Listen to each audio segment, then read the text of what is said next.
going on, guys? GMB back with another video. Shout out to all the new subscribers, man. I appreciate your support. Salute to all the grown men out there handling their motherfucking business. All right. I hope you brothers are continuing to take care of yourself spiritually, mentally, physically, and financially. Today I want to talk about saving people. And particularly I want to talk about saving bums. Not in a literal sense, someone on a park bench or someone sleeping under a bridge or in a cardboard box. I'm talking about people who don't want anything out of life. People who haven't, took advantage of their opportunities. They squandered their youth. They squandered, the opportunity to build themselves up, work on themselves, and do the things that they need to do to go to the next level. Now, I want to read something to you, and shout out to my brother, the counselor. Y'all can follow him on IG. And this is from Reddit. You can find a lot of interesting things on Reddit. This one here says, "He's not my type. I'm a 26-year-old woman, and my parents died when I was 14 years old. I dropped out of school because no one could afford to pay my fees. I met a guy when I was 16, and he sent me back to school. He sold fruit on the streets so that he could pay for my school fees. He later got a job as a truck driver and sent me to university. I am now working as a lawyer. My problem is that I feel I can't continue with this relationship because this guy is not the type of man I would like to marry one day. How best can I tell him he is not my type without hurting his feelings? I am grateful that he sent me to school, but I can't be in a relationship with him anymore. I want somebody in my own class, not a truck driver. Please help." Now you see this? Not only is this hypergamy, this is downright trash ass behavior. See, I've often talked about, man, you can't help everyone. People who haven't reached their full potential, people who have squandered away their youth, if you come in and try to save them and, increase their value, they will turn around and think that they're better than you. Literally, this is textbook behavior of a narcissist. And if you know anything about a narcissistic person, man, they need a source and a supply. They need your material resources, and they need you to supply them with attention. You've given everything to this person, and this person has not given you anything in return on your investment. Guys, be very careful of the women you help out, man. I mean that. I continue to tell you guys, man, that the vag is not currency.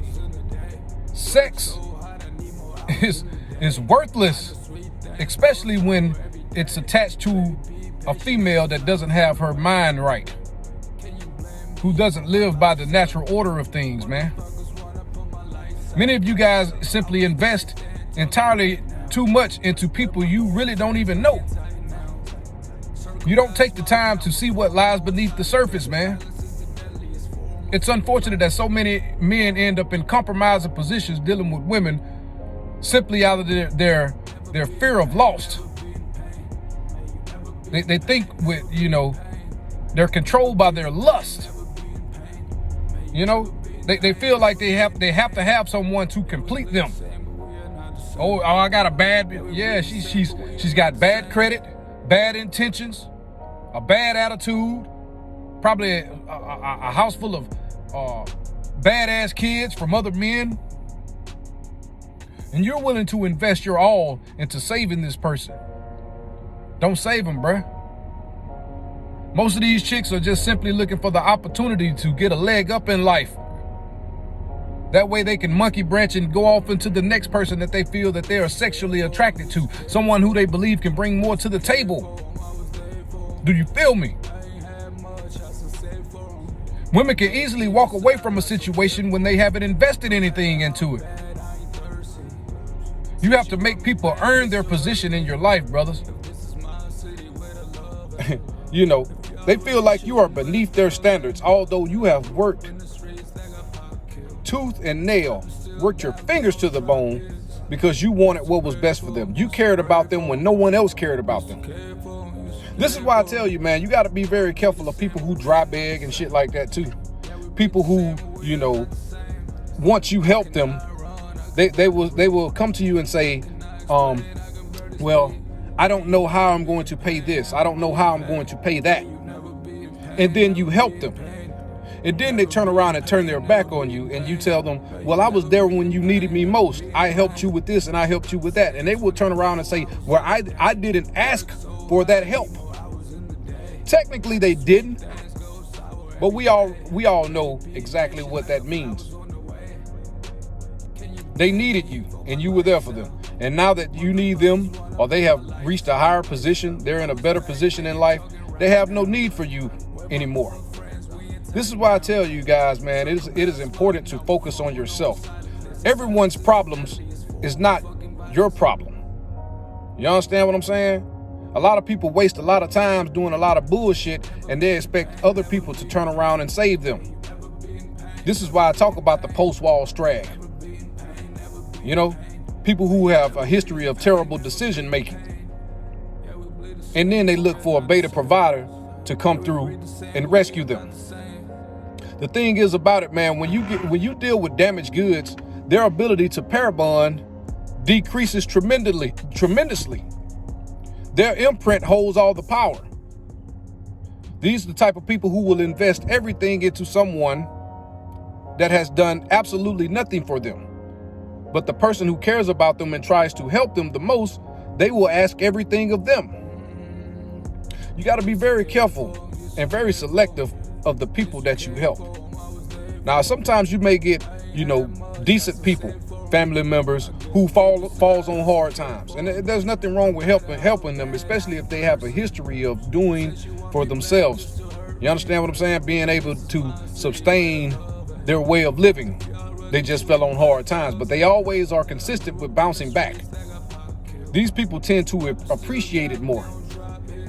You understand what I'm saying? But just understand this particular person, this particular female, life is going to humble her, because what she's looking for out there, she's not going to find. A lot of people tend to believe that the grass is greener just because of a piece of paper, a college degree. Meanwhile, no one will ever care for her as much as this person did. In most cases, when you go searching for something, you find the wrong thing. And your ass is going to get taken down through there. This is why I talk about how the grass isn't greener on the other side. In most cases. You feel me? I've talked about the email that I received from one of my subscribers asking why his ex, after a year, has reached back out to him. Not to change the subject, but I'm going to bring it all back together here. It's because in times of desperation, people are going to do whatever it takes to survive. And when it comes down to survival, all sense of morality and character and integrity, all that shit will get thrown out of the window. Okay? And if you were to take this person back, it will be like digging in the trash can looking for something to eat. Take out the trash, get it out of there. And this person is trash. The person that is who's asking this particular question on Reddit, she's trash. I don't care about her college degree or any of that shit, her beauty or anything. None of that shit matters, because deep inside, this person is ugly. If you could see people's soul, man, you would see just how damaged and fucked up they are underneath. A lot of these people are simply evil entities. They're here to use, take, and manipulate until they get in a position that they feel that they don't need you anymore, that they can sustain their lifestyle without you. Men should always set the standard and vet women properly. This woman was damaged long before you even helped her. When her parents died, there's no telling what type of trauma she went through during that time. Probably sleeping with several men just to survive. You notice how in a lot of cases, man, when a woman has dealt with one man pretty much her whole life, they tend to be as one. They tend to move as one unit.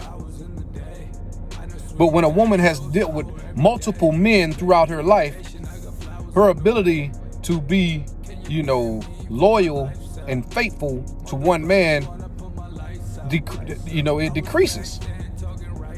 Because she's always going to seek out the better deal, because she's going to get bored with you. You're going to get complacent in the relationship.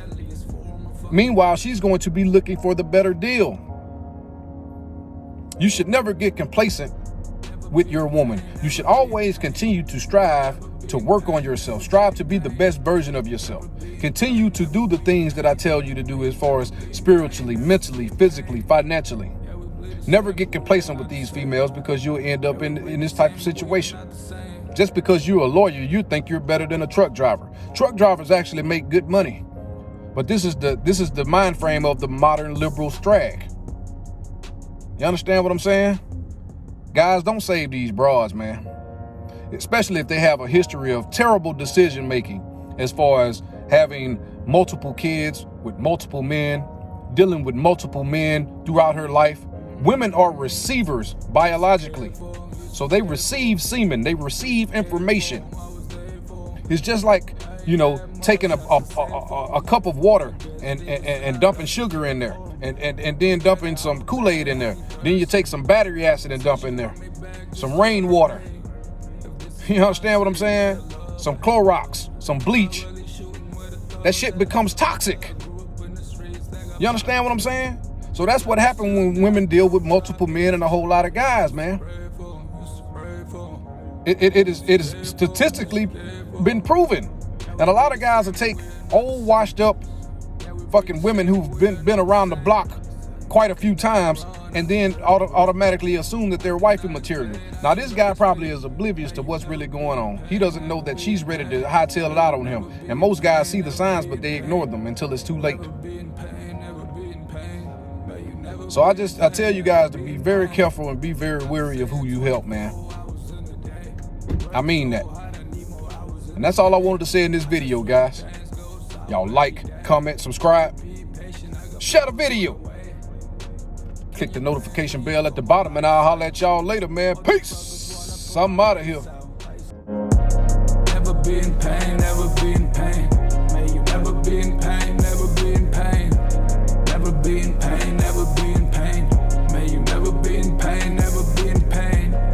Yeah, we bleed the same, but we are not the same.